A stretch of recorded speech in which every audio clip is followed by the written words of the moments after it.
Olá pessoal, eu sou o escritor Thales Amaral e estou aqui hoje no Conectar-te em Movimento para apresentar o meu projeto, uma oficina de escrita criativa, que eu vou ensinar um pouco para vocês como construir uma narrativa. Bem, esse projeto ele foi patrocinado pela Prefeitura Municipal de Nova Friburgo, pelo Fundo Municipal de Cultura e pelo Conselho Municipal de Política Cultural. Bem, hoje eu vou ensinar um pouquinho do passo a passo de como se constrói uma narrativa. Vou utilizar um pouquinho dos exemplos das minhas obras. Eu tenho 9 livros publicados, mas hoje eu vou trabalhar um pouquinho mais com vocês a trilogia.com, que é a história de Falciane, Crush e Miga.com, e vocês vão perceber o quanto é muito mais simples do que a gente imagina, poder construir uma narrativa. É um pouco trabalhoso, é denso, mas não é difícil, principalmente se vocês seguirem esse passo a passo que eu vou dar aqui hoje, bem mastigadinho para vocês, para poder dar o start nas ideias que vocês têm aí, nas narrativas que vocês querem escrever. Esse passo a passo, eu costumo chamar ele de Palácio da Memória, que vai te ajudar, vai facilitar na hora de você lembrar dos detalhes e poder montar a espinha dorsal aí da sua narrativa. Então separa aí papel e caneta e bora lá comigo!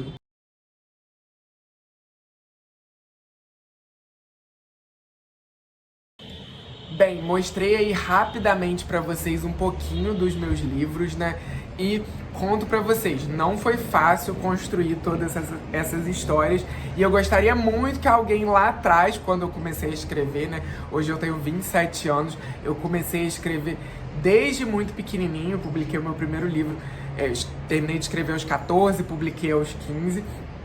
E desde então não parei de construir histórias.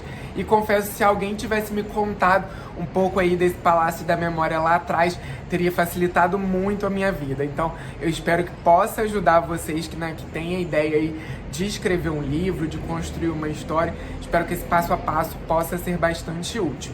Mas antes da gente começar em si a conhecer melhor esse passo a passo, a desvendar todos os mistérios que tem no caminho da construção da narrativa, queria falar para vocês também que não é fácil a gente colocar uma ideia no papel e nem sempre ela vai chegar no momento que a gente quer, Às vezes eu gosto sempre de começar minhas palestras contando isso um pouquinho pros leitores e pros aspirantes à escrita, que nem sempre eu tenho inspiração, nem sempre eu tô naquele momento ali que eu falo, agora vai, as ideias estão fluindo. Não. Mas o importante é sempre enfrentar esse medo do papel em branco, Às vezes eu sento para escrever, olho para a tela do computador, olho para um papel, falo, nossa, agora não tá me vindo nenhuma ideia, Mas eu sei o que eu quero construir, às vezes eu já tenho a cena ali, mas às vezes eu não tenho nenhuma ideia de como desenvolvê-la.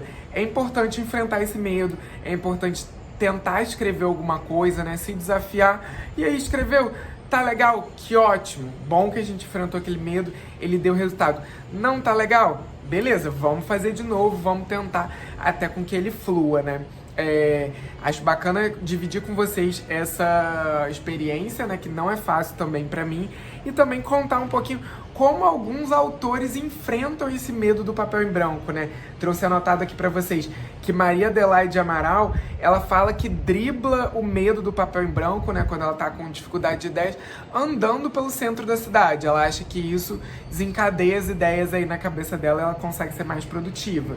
Já Lígia Fagundes Teles fala que ela prefere driblar essa dificuldade aí com as ideias dançando um tango. Olha só, cada escritor, ele tem uma particularidade de uma forma que ele consegue enfrentar esse medo do papel em branco. Eu confesso que eu gosto de conversar com os meus amigos, ver pessoas, acho que isso me inspira bastante a escrever também. E um segundo ponto, que a gente não pode esquecer de falar antes de falar sobre como construir boas narrativas, é falar que, primeiramente, um bom escritor, ele é, antes de mais nada, um excelente leitor. Então, nada adianta você querer escrever histórias, falar, eu quero ser um ótimo escritor, mas se você também, por outro lado, não for um bom leitor, não gostar de ler, então se desafie sempre a ler livros novos, a ler estilos novos, Às vezes você gosta mais de romance, mas tenta uma vez ou outra ler um livro de mistério, ler um livro de fantasia. Isso vai te ajudar muito a ter um espectro grande, de ideias, de estilos de escrita, né, de narrativas para você poder desenvolver suas ideias. Então, chega de enrolação, né? Já falei aí 2 dicas mega importantes de sempre driblar o medo do papel em branco e ser um excelente leitor. Então agora a gente vai para a parte prática. Agora eu vou apresentar para vocês um pouquinho do que eu chamo de Palácio da Memória.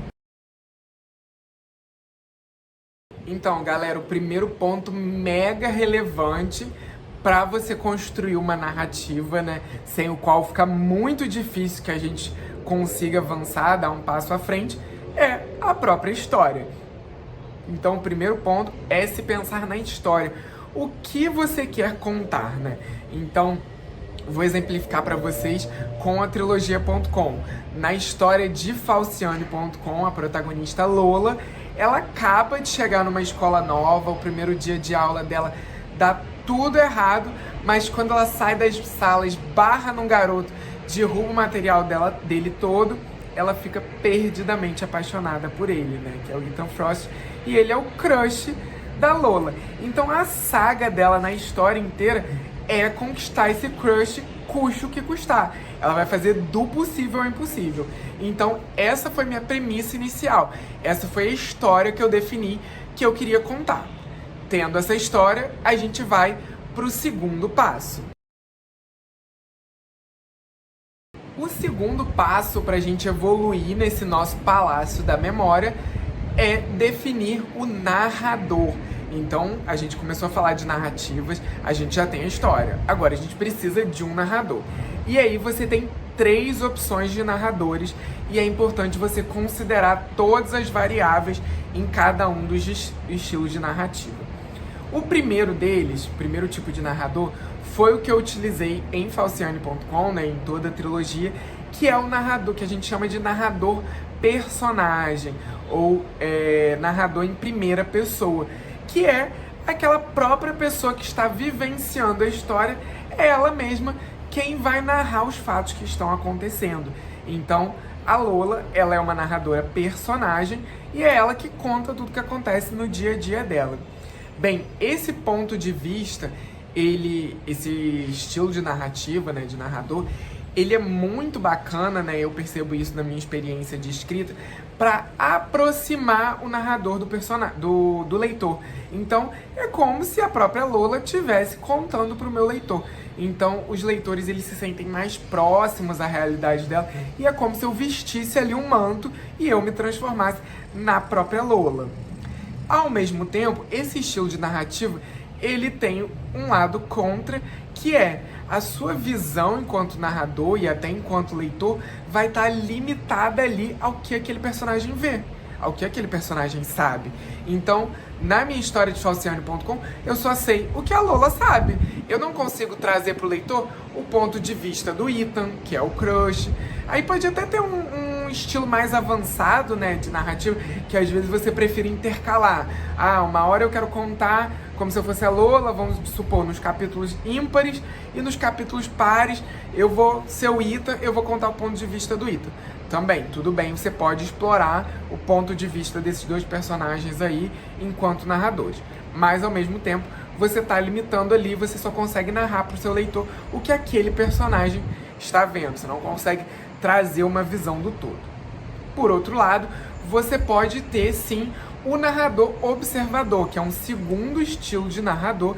E aí o narrador observador, ele quem está contando a história. Então é como se eu estivesse de fora narrando a história da Lola. E aí eu vou narrar sempre em terceira pessoa. Vai ter lá, Lola avistou tal coisa. Não é mais a Lola narrando falando, eu avistei Ethan atravessando o corredor da escola. Então, né, tem essa variação aí de estilo.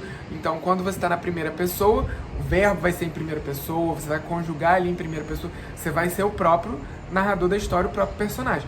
Já do outro lado, você vai ser também um narrador, só que observador, narrando a história de alguém que você está olhando, está verificando e tá contando ali para o seu leitor. Esse é um segundo tipo de narrador que a gente chama de narrador observador.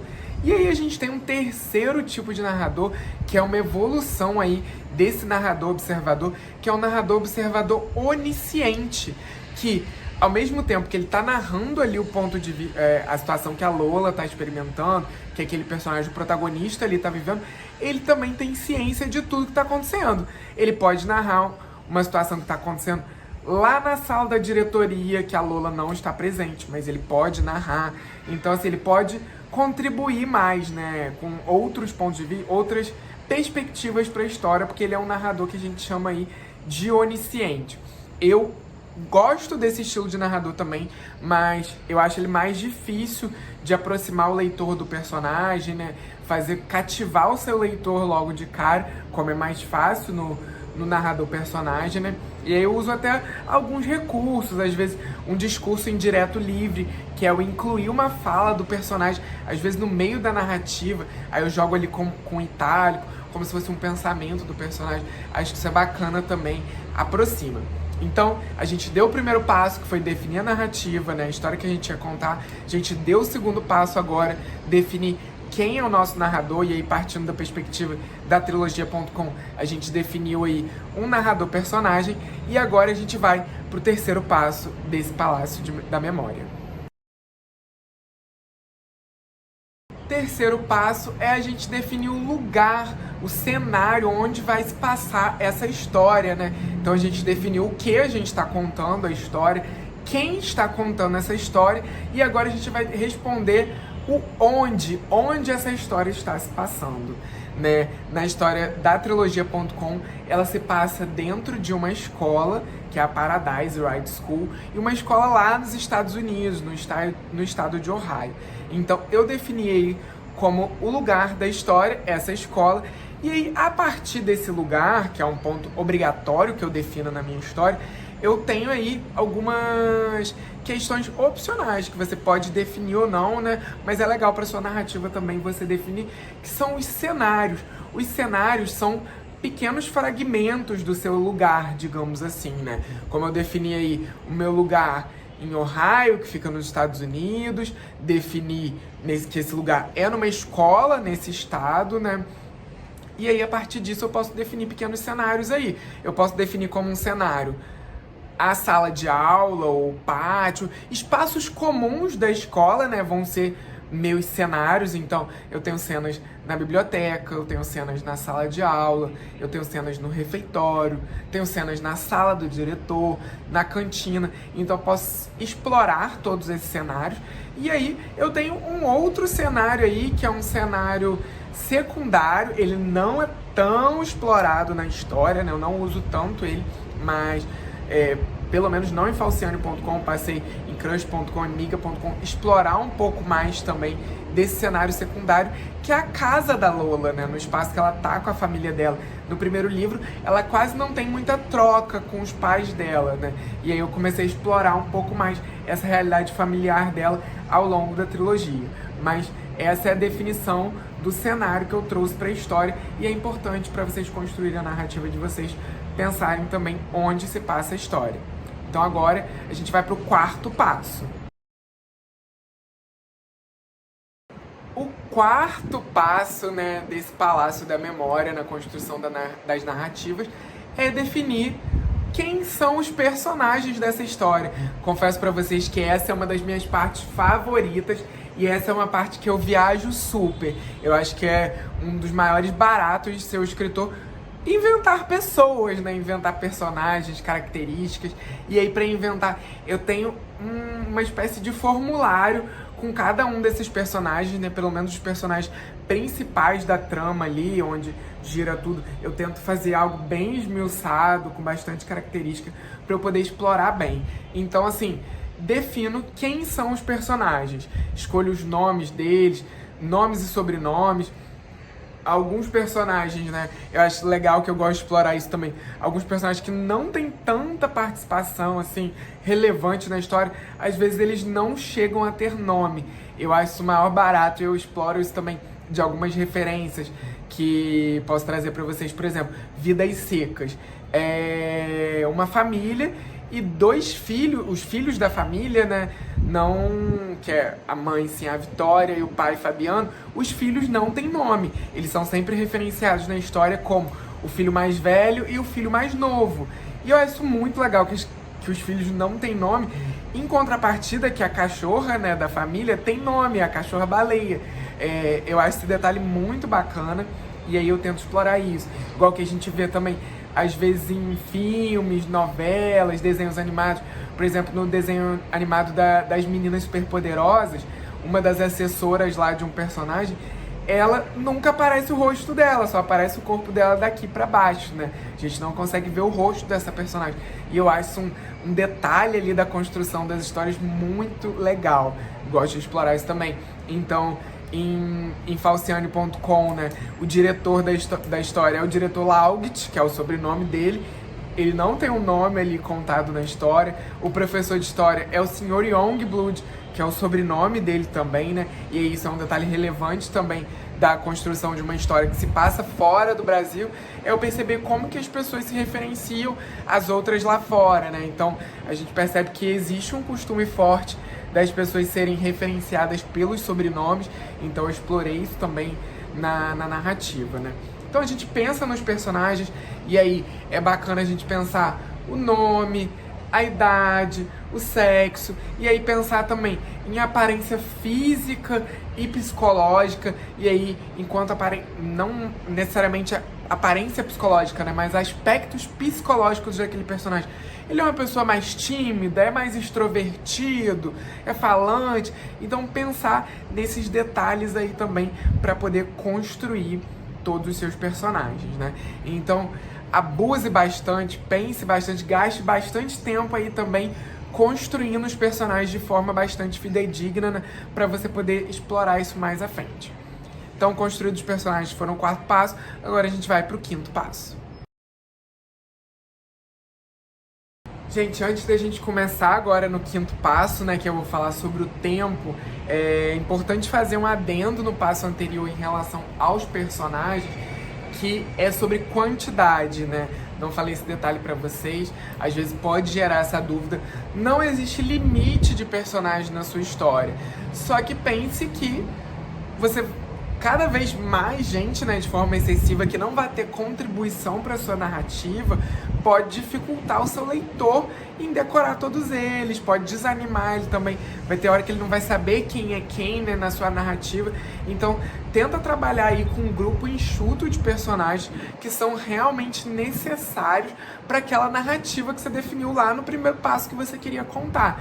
Então, lá atrás do meu primeiro passo, eu defini que eu queria contar a história da Lola, que ela se apaixona pelo crush. Eu tinha aí meus 2 personagens principais, que é a Lola e o Ethan, que era o crush dela. E aí, a partir disso, eu fui construindo os personagens secundários também, que tem os 2 melhores amigos da Lola, e aí que é a Cat e o Dylan. Eu tenho também o professor de história, que é um professor que sempre tá ali na escola, né, atrapalhando os planos da Lola. Ele é um dos pouquíssimos personagens adultos da trama, esse professor. Tem também a rival da Lola, que é a garota popular, que é a Claire. Tem a melhor amiga da Claire, que é a Dani. E aí tem, do outro lado, o Ethan. E o melhor amigo do Ethan, que é o Apollo. Então vamos contar aí quantos personagens a gente tem. Professor de história, Lola, Ethan, melhor amigo do Ethan. Melhores amigos da Lola. Claire, que é a vilã aí, a garota popular. E a melhor amiga da vilã. Então a gente tem aí 8 personagens. Então é uma quantidade de personagens enxuta e boa ao mesmo tempo, que dá pra gente trabalhar com 8 personagens, dá pra gente contar essa história, né, sem problema algum.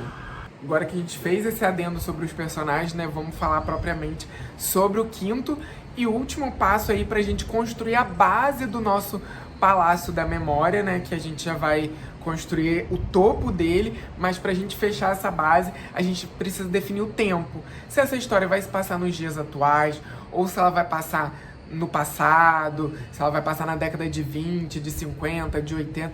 Eu preciso saber e definir isso logo no início da minha história para eu poder adequar a minha linguagem à época que essa história está se passando. Preciso adequar também o nome dos personagens, né?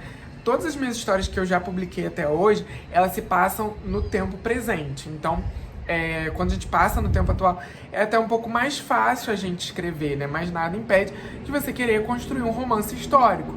Mas para isso, você vai ter que adaptar os nomes daquela época. Será que naquela época a gente tinha vários Enzos e Valentinas, como a gente tem agora?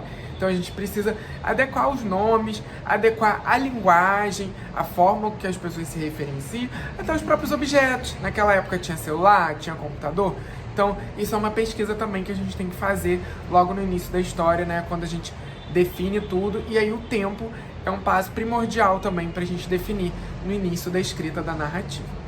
Então, gente, agora que a gente já conseguiu construir essa base do nosso palácio da memória, agora a gente vai pro topo dele, com outras situações que agora a gente vai enfrentar de fato os problemas e vai partir propriamente, né, pro pontapé inicial da escrita. Bora lá? Então, pessoal, agora que a gente já definiu tudo que a gente precisa para começar propriamente a história, agora a gente precisa ir para um novo passo, que é a situação inicial que a gente precisa definir, né? Como que essa história começa, quando ela vai começar, onde que os personagens estão, o que está acontecendo nesse momento. Essa é a situação inicial da história, é o seu primeiro capítulo da história. Então você tem que ter aí também uma situação bem interessante, bem relevante, alguma coisa que prenda o seu leitor de cara. Porque, por exemplo, se ele se depara com o primeiro capítulo que não é tão atrativo, ele não vai evoluir para o segundo capítulo da história, né? Então, traga aí já essa situação inicial bem enigmática, bem interessante, para que o seu leitor queira avançar com a história. Então, a minha situação inicial que eu trouxe, né, em falciane.com, é uma menina que estava numa escola nova, no primeiro dia de aula, completamente perdida. O que aconteceu? Ela chegou atrasada. Ela entrou na sala errada. Ela sentou na cadeira da garota popular, que ela não podia ter sentado de jeito nenhum. E ela só descobriu isso tudo, né, que ela estava na sala errada, no final da aula. E aí saiu um alvoroço danado de alunos pelo corredor e esbarra num garoto, derruba o material dele e fica completamente apaixonada por esse garoto, né? Então, assim, essa foi minha situação inicial da história. E aí eu defini aí os outros personagens da trama. A Claire, que era a vilã ali, a garota popular, tinha faltado esse primeiro dia de aula. A Demi estava ali na sala também e falou pra Lola que ela não poderia sentar naquele lugar. Por outro lado, a Catherine ficou com pena da Lola, né? Viu que ela tava ali um pouco perdida no primeiro dia, já se aproximou dela para fazer amizade e apresentou também junto o Dylan, que é o melhor amigo da Claire. E aí os dois ali eram um pouco mais excluídos da turma, eles tinham uma pegada mais nerd, né? Que é uma pegada ali do Dylan e da Catherine também. Mas eles não tinham muitos amigos e falaram, vamos se aproximar dessa garota aqui e trazer ela pro nosso lado. Então esse foi o arcabouço inicial da história, né? Que eu defini como situação inicial para começar a construir a narrativa. E aí, um segundo ponto que a gente tem que definir é o problema. O problema da história, né, galera? Porque nem tudo são flores. A vida da Lola não é tão perfeita assim. Quem dera se fosse só ela esbarrar no crush e falasse pra ele, estou apaixonada por você, vamos ficar juntos pra sempre, casar, ter 2 filhos e um cachorro. Então, não é bem assim. A gente precisa definir qual vai ser o problema ali da história que ela vai ter que enfrentar. E aí, em falciane.com, a gente tem 2 problemas iniciais.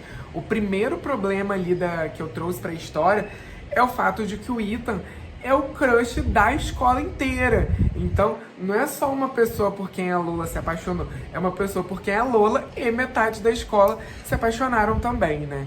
Então, esse é um dos problemas da história. Ela vai ter que enfrentar várias pessoas aí que também são apaixonadas por ele, né? Eu brinco que era mais fácil se a Lola quisesse beijar o Papa do que beijar Ethan Frost. E, ao mesmo tempo, a Lola tem um outro problema aí, que é um pouco interno, né? Esse problema aí de ter outros crush é um problema mais... Ter outras pessoas interessadas no crush é um problema mais externo. Mas a Lola, ela também tem um probleminha interno aí que ela precisa resolver, que eu não posso contar também, senão eu vou acabar dando spoilers aí pra vocês da história. Ou será que eu conto? Tá, vou contar aí pra vocês. O fato de que a Lola é bebê, ela nunca beijou ninguém na vida, então ela fica, gente, como que eu vou beijar o crush se eu não sei beijar na boca? Eu nunca beijei ninguém. Então tem esse problema aí também que ela precisa enfrentar ao longo da história. Essa é uma situação problema. Essas duas, né, são as situações problemas que eu vou enfrentando ao longo do livro. E agora a gente vai pro próximo passo também. O próximo passo, né, como eu já contei pra vocês, 5 passos para construir a base desse palácio, e agora a gente já trouxe mais 2 passos para construir o topo desse palácio da memória, ainda faltam mais 3 que eu vou trazer pra vocês, né, que a gente vai somar um conjunto aí de um passo a passo com 10 etapas para vocês construírem a narrativa. Mas é super importante para vocês começarem a construir, escrever de fato, que esses 7 que a gente já falou até agora sejam definidos antes de vocês começarem a escrever a história. E esses outros 3 que eu vou trazer aqui pra frente, fica a gosto, a critério de vocês, se vocês querem definir agora ou não. Porque não é um problema vocês definirem ao curso da escrita, né? Eu confesso pra vocês que eu tenho esse costume de ir definindo ao curso da escrita como vão ser esses explorados, né? Esses 3 últimos passos. Que é, já vou adiantar aqui os 3 para vocês, tá? Que é o passo da saída possível, o passo da resolução e o passo da conclusão. O passo da saída possível é aquela possível alternativa que o personagem vai tentar explorar, que pode dar certo ou não, mas às vezes na maioria das histórias acaba não dando certo. É uma saída ali que ela pensou, vou fazer isso e vou resolver meus problemas, né? A Lola, em falciane.com, a saída dela que ela pensa, né, adiantando aqui pra vocês também, ela fala, poxa, eu não sei beijar na boca, mas eu preciso aprender a beijar na boca primeiro, antes de beijar meu crush. Ela pensa em saídas possíveis que vocês podem estar pensando também. Ela pode treinar com travesseiro, ela pode treinar no braço dela, ela pode, sei lá o que ela pode fazer, mas ela optou como saída possível treinar com o nerd, que era o amigo dela, né? E ele acaba que eles estavam interessados nela. Então ela fala, pô, se ele tá interessado em mim, vou tentar usar isso aqui. Vou beijar ele pra eu treinar primeiro, pra eu poder fazer bonitinho, fazer direito com o meu crush, né? Então essa é uma saída possível que a Lola pensa aí que ela pode utilizar. Pode dar certo ou pode não dar, tá? E aí depois a gente vai trazer a conclusão, né? E aí lembrando que essa saída possível você não precisa ter ela traçada antes de terminar a história, antes de começar a escrever a história. Você pode ir pensando ao longo da sua construção da narrativa. Então, o próximo passo, né, o 9º passo aí, é a etapa da conclusão. Vamos falar dele? Esses 2 últimos passos, né, que é o 9º e o 10º, que é da resolução e da conclusão, eles são passos até que a gente pode pensá-los de uma forma só, e aí explicando aqui um pouquinho o que é resolução, o que é conclusão, para não confundir a cabeça de vocês. Resolução é a resposta ao problema que a gente definiu lá atrás. Então ela tinha um problema aí, que era o problema externo de o crush ser o crush da escola inteira, e o problema interno dela não saber beijar na boca, nunca ter beijado na boca. Então, assim, a resolução. Esse problema foi resolvido? Foi resolvido por quem? Foi resolvido como? Deu certo o que ela esperava? Ou ficou pior do que estava antes? Então, isso é a resolução. A resolução é uma resposta ao seu problema inicial. Já a conclusão é como os personagens terminam, como que vai fechar essa história toda, como que você vai amarrar toda essa narrativa, né? E aí, não necessariamente eu preciso ter um final feliz pra minha história, eu preciso ter um final fechado, né? Às vezes você quer dar um final mais aberto ali, quer resolver parte dos problemas ou não. Assim, falando enquanto leitor agora, eu gosto de finais parcialmente fechados, né? Gosto que respondam muitas coisas, mas que às vezes deixem uma brecha ou outra pra eu criar junto. Não gosto de finais totalmente abertos, né? Não é muito meu estilo. E não ligo se a história não tiver um final feliz. Acho final feliz, legal, fofinho, mas eu sou um escritor assim, bem verdade nua e crua. Não ligo se os personagens não tiverem felizes pra sempre deles ali, tá? Que eu até gosto quando eles não têm, que eu falo, isso aqui tá parecendo mais verídico e tudo mais, mas isso é um estilo meu, enquanto leitor, e que acaba, querendo ou não, que influencia também o meu eu escritor. Mas vocês podem definir livremente, né, abertamente, como vocês preferem que seja o final da história de vocês. Tá joia? Então, galera, esses foram os 10 passos para a construção de narrativas. Espero que eles tenham sido bem úteis para vocês, né? Que vocês consigam desenvolver a história de vocês agora que vocês vão ter esse passo a passo e consigam esquematizar melhor para poder enfrentar o medo do papel em branco, tá? Espero que vocês sejam muito felizes aí na construção das narrativas de vocês, consigam desenvolvê-las ao longo desse tempo aí, de escrita de vocês. Separem sempre um tempo do dia de vocês, um horário, para enfrentar esse medo do papel em branco, né? E tentar escrever pelo menos alguma coisinha, montar uma cena e tudo mais. Bem, esse foi o passo a passo que eu queria trazer para vocês do Palácio da Memória. Espero que tenha sido útil, espero que vocês tenham gostado, tá joia? Beijão e até a próxima. Tchau, tchau!